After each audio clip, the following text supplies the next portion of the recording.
Hello everybody, this is Yoko's Anime Reactions, and this is going to be my review for Overlord 4, Episode 1. Finally, it's back, it's in the dub, and it did not disappoint. So, from what I gathered in this episode is that Irons is making his own kingdom, the Sorcerer Kingdom, and I don't know if that's taking over DxD's or parts of it, or... I'm willing to bet parts of it. Because, dang it, what was it? I think the city was Riantel. The big city with the guild and everything in. And that's part of the kingdom. But, yeah. Albedo is so freaking desperate and jealous that when Aura and Mari come in and they want to come and see Ainz. And I love that they made him change his outfit for the moment. But when they come in, they want to sit on his lap. And I think that's freaking adorable because they're kids. They might be old, but they're dark elves, so thus they age a lot slow. They are a long living race, but they age a lot slower. Like, I think, how old are they? Not even 1,000, I think, and they're not even hit puberty yet. And anyway, they were sitting on his lap, and Albedo was so jealous. She asked him, "Can I sit on your lap too?" And he was like, "Albedo, you're an adult. No." And she got so upset. And also the fact she also asked, "Well, what if I was a baby?" And she started crying like a baby. I'm like, what the fuck? Beto, you're so dang desperate. Everybody knows it. Anyway, she finally gets to sit on his lap because Mari decided to be nice and give up his spot. And I knew if she was to sit on his lap, she would try every single means she could get to get him to take her. You get what I'm saying. And oh my god, that lady. Anyway, Aura's starting to get a little annoyed at her and getting mad, and I'm like, why is she getting mad? I know they don't get along, but why was she getting mad that Albedo was wanting to sit on her lap? And one thing Ainz needs to do is to hire somebody in the DxD's kingdom.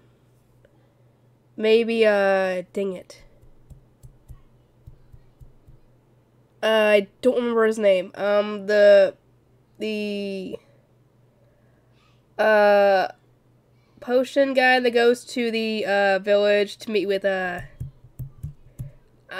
been so long since I've read the books or seen the anime that I've forgotten their names.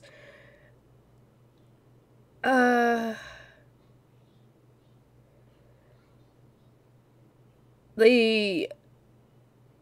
girl who essentially is now the leader of the village, who summoned the freaking goblin army, which I thought was hilarious. And who has a crush on her. That guy. Get that guy to... I mean, because he's on friendly terms with Ainz at this point. As far as I know. Why not get him to come in and teach you the language?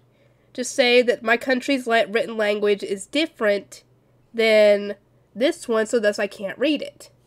Why can't he do that? I mean, it's not that difficult. I mean, shouldn't other countries have their own set of writing? Right? Or is it just a matter of pride at this point?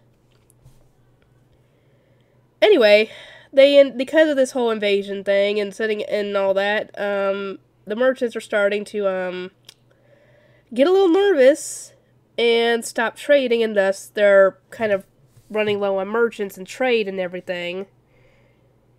And apparently there was an instance where 2 of his people went rogue and tried to kill the humans when they weren't supposed to or something. And they were on house arrest, and for some strange reason Ainz is having them be the ones in charge of the orphanage and the kids and bringing them there to get new talent in. And, like, out of all the people, why would you entrust them with humans when they were trying to kill humans in the first place? Was that something in... I'm assuming that was something in the light novel, because that was definitely not in the anime from what I remember. Unless I missed it, or something. But... yeah, this is definitely going to be an interesting season. I am eager to see more. And I'm also curious as to where this is in the light novel series. Like, which volume it's in. That'd be great. Because then I can get an idea of how far behind I am. But, yeah, he goes to meet with the guildmaster in the guild, and obviously, since his forces are doing the patrols, they don't have to do any monster jobs anymore, or anything like that, so all the dang posts that are on the guild board are almost empty, essentially. Because that was most of the jobs, was monster hunting and mercenary work, essentially. And he ends up meeting with the guildmaster and tells him that essentially he hopes to get the guild in... he hopes to essentially absorb the guild into the Sorcerer Kingdom.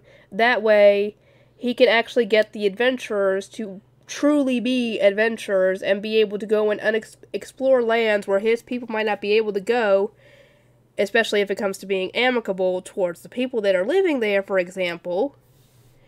And be able to explore new areas, be able to get get information on other kingdoms that could possibly be allies or possibly could be threats. Because if there are threats to the kingdom, obviously, they need to be dealt with quickly before it gets out of hand. Especially if there's a way to possibly get them as reluctant allies.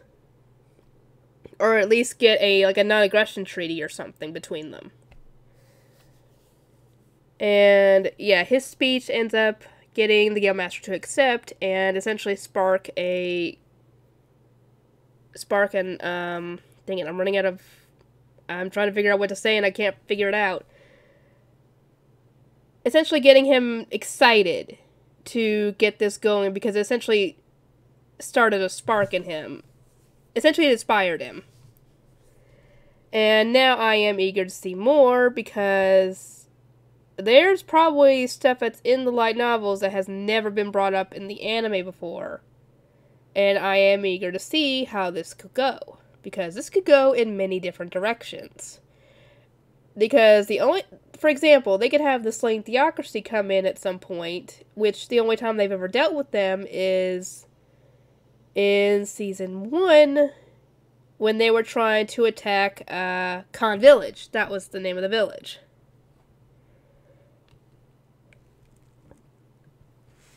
Elion, I think I don't know what her name was, but I think it was something along those lines. Ellie, something like that.